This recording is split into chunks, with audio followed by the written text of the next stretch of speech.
Wiper voice channel நேயர்கள் அனைவருக்கும் வணக்கம். வணக்கம். என்ன அமுதா மேடம், கடந்த 2 நாளா பாத்தீங்கன்னா தமிழ்நாடு பூரா ஒரே பரபரப்பு, அரசியல்வாதிகள் பூரா ஒரே டென்ஷன், குழப்பம், என்ன செய்யறதுன்னு தெரியாம கரூர்ல நடந்த மாநாடு பாத்தீங்கன்னா சில உயிர்களை காவு வாங்கியிருக்கு. அதை பத்தி என்ன நினைக்கிறீங்க நீங்க? அதாவது கேட்டீங்கன்னா, இப்ப விஜய் மாநாடு போட்டாருன்னா அவர் என்ன செஞ்சிருக்கணும்? ஒரு மாவட்டத்துக்கு போட்டிருந்திருக்கணும். 2-3 மாவட்டத்துக்கு போட்டது தவறு. 2வது குறுகிய இடாது அப்படின்னு சொல்றாங்க. 500 பேர் வர்ற 5000 பேர் சொல்லி இவங்க கூட இது கொடுத்திருக்காங்க. அது நடிகருங்கிறதுனால 5 லட்சமும் வரலாம், 5 கோடியும் வரலாம். என்ன பாத்தீங்கன்னா இப்ப இத வந்த விளைவுதான். போலீஸ் பாதுகாப்பு பாத்தீங்கன்னா கம்மியா தான் கொடுத்திருக்காங்க. ஆனா போலீஸ் தலையவே காணோம். சுருக்கமா சொல்ல போனா மக்கள் இருக்காங்க. மக்கள் என்ன செஞ்சிருக்காங்க? சின்ன பிள்ளைய முதக்கன்னு நான் விஜய பார்க்கணும்னு அடம் பிடிச்சுக்கிட்டு உயிரை மாச்சிட்டாங்க. அது ரொம்ப மனசுக்கு கஷ்டமா இருக்கு. இதுல ஒரு சில குற்றங்கள் என்ன அப்படின்னா, உளவுத்துறை பக்கம் பாத்தீங்கன்னா முதல்ல 10,000 பேருக்கு பெர்மிஷன் கொடுத்திருக்காங்க.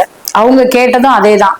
ஆனா எல்லா ஊர்லயுமே புறநகர்ல கேக்குறாங்க, அவுட்டர்ல நல்ல ஒரு கிரவுண்டா வேணும்னு கேக்குறாங்க. பெர்மிஷன் தமிழக அரசு பெர்மிஷன் கொடுக்க மாட்டேங்கின்றது விஜயோட வாதம். ஏற்கனவே கடந்த மாநாட்டுல அவர் பேசியிருக்காரு, நாங்க நல்ல வீதியா ஒரு மாநாடு வைக்கணும்னு நினைக்கிறோம், மக்கள் நிறைய வருவாங்க, என்னோட ரசிகர்களும் வருவாங்க அப்படின்னு சொல்றாரு.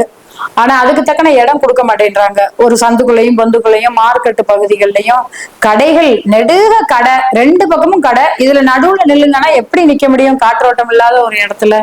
அதனால வந்த விளைவுதான் இந்த குழந்தைகள் இறப்பு. குழந்தைகளை கூட்டிட்டு வர்றது தாய்மார்களோட எண்ணம். அதை இவங்க தவிர்த்திருக்கலாம்.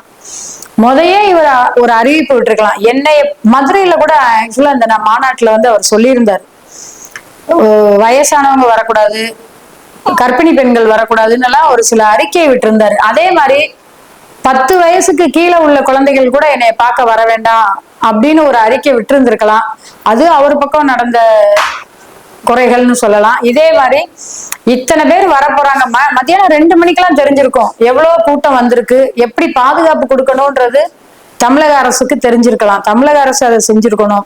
காவல்துறையை 500 பேர் தான் போட்டிருக்காங்க. 500 பேர் இருந்த மாதிரி தெரியலையா மேடம்? ஆனா பாக்குறதுக்கு பார்த்தா அந்த டிவில யூடியூப் இதுல எல்லாம் பாக்குறோம் இல்லையா, காவல்துறையே தெரியல. என்ன மெயினா டிஜி இவங்க எல்லாம் இருக்கணும், எஸ்ஐ இன்ஸ்பெக்டர் எல்லாம் இருக்கணும், யாருமே ஒண்ணுமே தெரியலையே. பாத்தீங்கன்னா இப்ப ஏகப்பட்ட ஒரு 50 பேர் 60 பேருக்கு மேல உயிரிழப்பு. பாத்தீங்கன்னா பாதி பேர் குழந்தைங்க எல்லாம் வரணும்னு அவசியமே இல்லை, அவங்களுக்கு ஓட்டா இருக்கு. ஒரு அரசியல்ல வந்திருக்காரு. அவங்க எல்லாம் என்ன நினைச்சிருக்காருன்னு கேட்டீங்கன்னா, நடிகருங்கிற ஒரு நோக்கத்தோட தான் பார்க்க வந்தாங்க போது அரசியல் தலைவர்கள் இப்படிலாம் நடக்கும் அப்படிங்கிற ஒரு விபரீதம் நடக்குங்கிற ஒரு எய்ம்ல எல்லாம் வரல. ஆனா அதுக்கு முன்னாடியே சொன்னாங்க, நாங்கெல்லாம் கேள்விப்பட்டிருக்கோம், இந்த மாதிரி கரூர்ல ஒரு மாநாடு நடக்குது, ஏதாவது ஒரு விபரீதம் நடக்க வாய்ப்பு இருக்கலாம் கேள்விப்பட்டா. ஆனா இந்த அளவுக்கு நடக்குங்கிறது நாங்க எதிர்பார்க்கல. இப்ப கரூர்ல அவரு 10 ரூபா பாட்டலு 10 ரூபா பாட்டல்னு கடந்த ஆட்சியில இந்த ஆட்சியிலேயே இருந்த கரூர் செந்தில் பாலாஜி அவர்கள் அந்த மது விலக்குல இருந்தாரு, அமைச்சரா இருந்தாரு. அவரை ரொம்ப தாக்கி பேசியதாகவும் அந்த செகண்ட்லயே கரண்ட் அமர்த்தப்பட்டு விபரீதங்கள் தாக்குதல் நடந்ததாகவும் சொல்றாங்களே, அது எந்த அளவுக்கு உண்மைன்றது இல்ல. அது மேடம் இங்க பாத்தீங்கன்னா மதுரையிலயும் பாத்தீங்கன்னா நாங்க 10 ரூபா பாட்டிலும் சொல்ல 20 ரூபா பாட்டிலும் சொல்லல. மதுரையில பாத்தீங்கன்னா முருகன் மாநாடு நடந்துச்சு. அதுல பாத்தீங்கன்னா அதுலயுமே பாத்தீங்கன்னா யார்ட்டையும் யாரும் போன் பேச முடியாது, நெட்டு கிடையாது, யாரையும் அங்க சந்திக்க முடியல. ஒரு வெளியில இருக்கிறவங்கள உள்ள கூப்பிட முடியல, உள்ள இருக்கிறவங்கள வெளியில கூப்பிட முடியல, அந்த அளவுக்கு இருந்துச்சு. கரண்டையும் அமர்த்துறாங்க. ஆனா இப்ப இருக்கிற ஆட்சியில ஒரு கூட்டம் ஒரு மாநாடு இந்த மாதிரி போட்டாங்கன்னா எதுக்கு கரண்ட் அமர்த்துறாங்கன்னு ஒண்ணு புரிய மாட்டேங்குது மேடம். அது அவங்க ஒரு வாடிக்கையா வச்சிருக்காங்கன்னு நினைக்கிறேன்.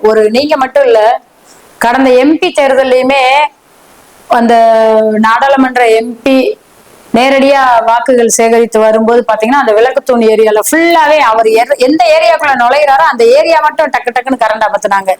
இதெல்லாம் அன்றைய ரிப்போர்ட்ல வந்திருக்கு, நாங்க படிச்சிருக்கோம். அதே மாதிரி இப்பயும் பாத்தீங்கன்னா இவர் அந்த 10 ரூபா பாட்டல்னு ஒரு பாட்டு படிச்சிருக்கிறாரு. அந்த பாட்டு படித்ததுக்கு அப்புறம் தான் அந்த கரண்ட் அமர்த்தப்பட்டது. 1000 பேர் உள்ள இறக்கி விட்டாங்க கலவரத்துக்கு அப்படின்ற மாதிரி எல்லாம் சொல்லிக்கிறாங்க. அதுக்கு தமிழக அரசு தானே பதில் சொல்லணும். கண்டிப்பா கண்டிப்பா தமிழக அரசு எந்த மாதிரி பதில் சொல்ல போது கேட்டா, விஜய் அரெஸ்ட் பண்ணணும், அவங்களுக்கு பொதுச் செயலாளரை அரெஸ்ட் பண்ணணும் அப்படின்லாம் சொல்றாங்க. அதுக்கு தொண்டர்கள் எப்படி ஒத்துக்குவாங்க? தொண்டர்கள் என்ன சொல்றாங்க, எங்களோட மரணத்துக்கு விஜய் காரணமே இல்ல, அவரோட கூட்டத்தை பார்த்து இவங்க ஆளுங்கட்சிக்காரங்க ரொம்ப எமோஷன் ஆகி எங்களை பூரா தாக்குறாங்க, அவர் மேல ரிமார்க் வரட்டும்னு அப்படின்னு சொல்றாங்க. இப்ப நீங்க பாத்தீங்கன்னா நீங்க சொல்றதெல்லாம் கரெக்ட் தான். இது என்ன நடந்துச்சு எது நடந்துச்சுங்கிறது பூராமே தனிநபர் ஆணையா வந்து முதல்வர் அவர்கள் விசாரணைக்கு கொடுத்திருக்காங்க. இப்ப பாத்தீங்கன்னா அதுக்கு பிறகு தாவக்காவும் நீதிமன்றத்துல விசாரணைக்கு ஒப்படைச்சிருக்காங்க. இது பூராமே இனிமேல் விசாரணைக்கு வரும் கண்டிப்பா. இதெல்லாம் போக அந்த இடத்துல வந்து ஆம்புலன்ஸ் போக கூட இடம் இல்லாம இருந்ததுனாலதான் சில உயிர்கள் வந்து நிறைய இறந்திருக்கு. ஆம்புலன்ஸ் உடனடியா வந்து எடுத்துட்டு போயிருந்தா காப்பாத்திருக்கலான்ற மாதிரி எல்லாம் சொல்றாங்க. பாப்போம், நீங்க சொன்ன மாதிரி தனிநபர் ஆணையத்தை வச்சு எந்த அளவுக்கு விசாரணை நடக்குன்னு பார்ப்போம். இதுல வந்து விஜயோ குற்றவாளி கிடையாது, காவல்துறையும் குற்றவாளி கிடையாது, தமிழக அரசையும் நம்ம குறை சொல்ல வேண்டாம். நீங்க சொல்றதை பார்த்தா அப்படிதான் தெரியுது. விசாரணையில வரட்டும்.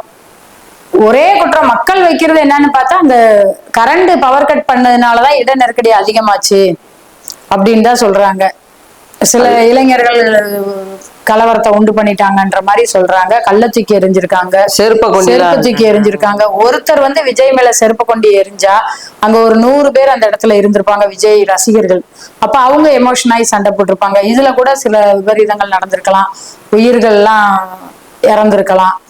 இனி விசாரணைக்கு அப்புறம் தான் தெரியும் யாரால தூண்டுதல்ல இந்த செருப்பு கொண்டு எரிஞ்சாங்க, கல் எறியப்பட்டதுன்றது தெரிய வரும். ஒரு நல்ல தலைவன் உருவாகிறது தப்பு இல்லை, அதை எதிர்த்து அவங்கள வந்து புறக்கணிக்கணும்னு நினைச்சு செயல்படுறது தப்பு தான் யாரா இருந்தாலும். அடுத்த எலெக்ஷன் வரும்போது நீ தலைவரான்னு தேர்ந்தெடுத்துக்கலாம், மக்களால தானே தேர்ந்தெடுக்கப்பட போறோம். அது உண்மை. இவங்க வந்து மக்கள் வந்து கூட்டத்தை பார்த்து போராமப்பட்டு கலவரத்தை உண்டு பண்றது தகாத முறைகள் தான். கண்டிப்பா. அப்ப ரவுடி ஷோன்றதை காட்டுறாங்களா? இதே கடந்த ஒரு 20 ஆண்டுகளுக்கு முன்னாடி எல்லாம் 30 ஆண்டுகளுக்கு முன்னாடியும் சரி, நம்மளுக்கு விவரம் தெரியறதுக்கு முன்னாடியே ஒரு இடத்துல கலவரம் அப்படின்னா அந்த கலவரத்தை ஓய்க்கிறதுக்காக இதே அரசு அவங்க இருந்தப்பெல்லாம் அந்த கலவரங்களை தவிர்க்கிறதுக்கும் ரவுடிசத்தை குறைக்கிறதுக்கும் தான் புரட்சி தலைவர் எம்ஜிஆர் அவர்கள் ஒரு இயக்கம் உருவாக்கி தனியா ஒரு கட்சியவே ஆரம்பிச்சாரு. இப்ப அதே மாதிரிதான் ரவுடிசமும் பெண்களுக்கு பாதுகாப்பு இல்லைன்றதுக்காக கூட விஜய் களத்துல இறங்கி இருக்கலாம். இதெல்லாம் இப்ப நமக்கு தேவையில்லாதது. அவர் ஒரு நல்ல தலைவர் அவரப்பதான் தெரியும். ஓட்டு போடுறது ஓட்டு போடாத மக்கள் கையில இருக்கு. வேடிக்கை, அதாவது ஒரு நடிகருங்கிறதுனால வேடிக்கை பார்க்க லட்சக்கணக்கில் கோடி கணக்குல வந்திருக்காங்க. இது வந்து தவறுதானதுதான். இறந்ததை பாத்தீங்கன்னா வாக்கு இல்லாதவங்களே வெறும் சின்ன பிள்ளைங்க, வெறும் சின்ன பிள்ளைங்க தான் பாத்தீங்கன்னா 12 வயசு 13 வயசு பச்சை குழந்தையில 1.5 வயசு குழந்தை. மிஸ்டேக் தானே அதெல்லாம். 1.5 வயசு குழந்தை. சரி, அவங்க எல்லாம் என்ன நினைக்கிறாங்க? சரி, விஜய் வராரு, நடிகர் வராரு, சரி வேடிக்கை பார்க்க போவோம், ஓட்டு போறேன்னு வர கிடையாது. ஆனா இது வந்து கண்டிக்கத்தக்கதான். இந்த விசாரணையில தெரிய வரும். அவ்வளவுதான். சரி பாப்போம் என்ன ஏதுன்னு. நம்ம அரசாங்கம் தான் நீங்க சொன்ன மாதிரி தனி நீதிபதிட்ட ஒரு ஆணையமே ஒப்படைச்சிருக்காங்க. கண்டிப்பா. என்ன அதுக்கப்புறம் என்னன்னு பார்ப்போம். நியாயமான முறையில இவங்க செயல்பட்டு அதுக்கு தக்க நடவடிக்கை எடுக்கலாம். ஒரு பக்கம் பாத்தீங்கன்னா கரூர் செந்தில் பாலாஜி அரெஸ்ட் பண்ணுங்கன்னு போராட்டம் பண்றாங்க. ஒரு பக்கம் பாத்தீங்கன்னா விஜய் அவங்க பொதுச் செயலாளரை அரெஸ்ட் பண்ணுங்கன்றாங்க. அதே தொண்டர்கள் என்ன செய்யறாங்க?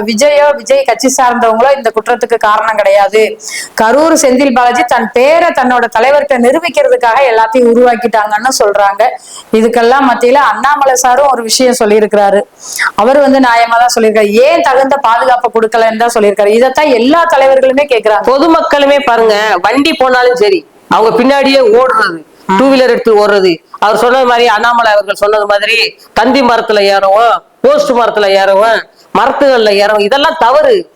அத வந்து என்ன செய்யணும்? காவல்துறை இருந்து இதுல ஏறாதீங்க, வைக்காதீங்க, செய்யாதீங்கன்னு சொல்லி கண்டிக்கணும்.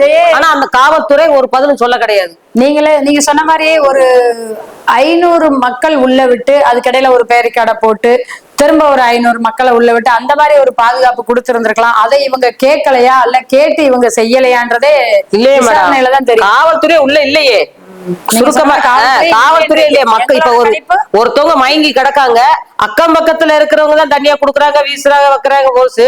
காவல்துறையே தெரியலையே. நீங்க நல்லா பாருங்க, டிவில போட்டு பாருங்க. இப்ப பாத்தீங்கன்னா விஜய் பாத்தீங்கன்னா இந்த நீ அரசியல் கட்சிக்கு போமா வேணாமாங்கிற மாதிரி எல்லாம் ஒரு யோசனை எல்லாம் வருது அப்படின்னு சொல்லி ஒரு சிலர் சொன்னாங்க. ஆனா நான் இப்ப நேத்து கரூருக்கு போயிருந்தேன். கரூருக்கு போயில ஒரு கேரக்டருக்கே போயிருந்தேன். இந்த மாதிரி ஒரு இறந்தவங்க தெரிஞ்சவங்க நண்பர் வீட்டுக்காண்டி போயிருந்தேன். அப்ப அவங்களே என்ன சொல்ல வர்றாங்கன்னா, விஜய் மேல எல்லாம் எந்த ஒரு தப்பும் கிடையாது, இது வந்து ஆளுங்கட்சி பண்ணுனதுதான், இது இந்த சதி திட்டம் பூரா முன்னாடியே ஆம்புலன்ஸ் போச்சு அப்படி இப்படின்னு என்னென்னமோ குறைகள் தான் சொன்னாங்க. ஆனா விஜய் இதுவரையில எதுவுமே சொல்லல. ஆனா விஜய் ரொம்ப வருத்தத்துலதான் இருக்காரு. ஆனா இதுதான் இப்ப நடந்துட்டு இருக்கு அப்படிங்கிற மாதிரி எல்லாம் சொல்றாங்க. அப்ப இதுக்கப்புறம் அவர் அரசியல்ல பயணிப்பாரா அல்லது சோர்ந்து உட்கார்ந்துருவாரா? ஒரு பின்னடைவாதான் இருக்கும். இருந்தாலும் இப்ப நேத்துலாம் நடக்க இருந்த மாநாடு ராம்நாடு டிஸ்ட்ரிக்ட்ல அதெல்லாம் கேன்சல். அவர் பின்னடைஞ்சாலும் மக்கள் விட மாட்டாங்க போலயே. அந்த அளவுக்கு நல்லா ஒரு இதாதான் பேசுறாங்க பொலிசு. அவரை வந்து தாழ்த்தியோ அல்லது இவர் தான் குற்றவாளி அப்படிங்கிற மாதிரி கொண்டுட்டே வரல இதுவரையில. ஒரு நாட்டை திருத்தணும்னு நினைக்கிறது தப்பு இல்ல, ஒரு நல்ல தலைவரா வரணும்னு திருப்ப தப்பு இல்ல, நினைக்கிறதும் தப்பு இல்ல. அதுக்குண்டான பாதுகாப்போட ஒரு மீட்டிங்கோ கூட்டமோ எப்படியாவது போராடி ஒரு நல்ல மக்கள் நிறைய கூடிய இடத்துல நல்ல விலாசமான ஒரு இடத்த பெர்மிஷன் வாங்கி ஒரு மாநாடு போடலாமே. பெர்மிஷன் அதெல்லாம் பெர்மிஷன் வாங்குறதுலாம் அவர் மேல தப்பு இல்ல. 5000 பேர் சொல்லியிருப்பாங்க போல. 5000 பேரோ 10,000 பேரோ சொல்லியிருக்காங்க. ஆனா வந்தது 5 கோடி. இப்ப நான் போறேன், நான் ஒரு கடையில வேலை பாக்குறேன்னு சொன்னா என்னை சுத்தி ஒரு 10-20 பேர் இந்த இடத்துக்கு விஜய் வராரா, வா போய் பார்ப்போம் அப்படின்னு சொல்றது அது ஒரு கூட்டம் தான். மத்தபடி ஓட்டு போடுறதும் போடாததும் மக்கள் கையில இருக்கு. ஏன்னா இது வந்து இப்ப நடக்கின்ற ஆளுங்கட்சி செய்த மிஸ்டேக் தான் சொல்ல வர்றாங்க பொலிசு. விஜய் மேல எந்த குற்றம் சொல்றது மாதிரி தெரியல. அப்ப நீங்க சொல்றது பார்த்தா அந்த கூட்டம் கூடுறதையே நம்ம இப்பயே குறை சொல்லி அவங்க மேல ஒரு புகாரை எழுப்பி அவங்கள அப்படியே அரசியலை விட்டு ஓட விட்டுறலாம்னு நினைக்கிறாங்க. அவர் அப்படி ஓடுற மனுஷன் மாதிரி தெரியல. அதாவது பாத்தீங்கன்னா அங்க வந்தவங்க எல்லாம் நிர்வாகியும் கிடையாது, எந்த ஒரு நிர்வாகியும் கிடையாது. தொண்டர்கள் எல்லாருமே வந்து பார்வையாளர் மாதிரிதான் வந்திருக்காங்க பொலிசு. மத்தபடி நிர்வாகி யாருமே கிடையாது. ஆனா நல்லாதான் பேசுறாங்க. அவங்க விஜய் வந்து இப்போ இதாதான் பேசுறாங்க, நல்லாதான் பேசினாரு, நல்லா கரெக்டா பேசினாரு அப்படிலாம் தான் பேசுறாங்க பொலிசு. இது வந்து நடந்தது ஒரு இதாத்தான் சொல்றாங்க. சரி, அவரு ஒரு கூட்டத்தை வந்து எப்படி கொண்டு போகணும்ன்றது அவருக்கே தெரியாட்டா கூட அவரு கூட உள்ள மாவட்ட செயலாளர்களுக்கு பூரா தெரிஞ்சிருக்கும். அடுத்து பாத்தீங்கன்னா அவங்களே என்ன சொல்றாங்க, நாங்க பெர்மிஷன் கேட்டும் எங்களுக்கு கேட்ட இடத்துல கொடுக்கல, இந்த இடம் கிடையாது, இந்த இடத்துல பண்ணுங்கன்னு ஒரு கம்பல் பண்றாங்க. நாங்க வேற வழி இல்லாம அவங்க கொடுக்குற இடத்துல நாங்க பண்ற மாதிரி இருக்கு, அதனாலதான் இந்த விபத்து அப்படின்னு விஜய் பக்கம் உள்ள மாவட்ட செயலாளர்கள் ஒரு அறிக்கை விட்டுருக்காங்க. இனிமே நடக்க போற காலகட்டங்கள்ல எப்படி பண்ணுவாங்க என்னதுன்னு பார்ப்போம். வைபர் வாய்ஸ் சேனல் நேயர்கள் அனைவருக்கும் வணக்கம். எங்களோட சேனலை லைக் பண்ணுங்க, சப்ஸ்கிரைப் பண்ணுங்க, ஷேர் பண்ணுங்க. நன்றி.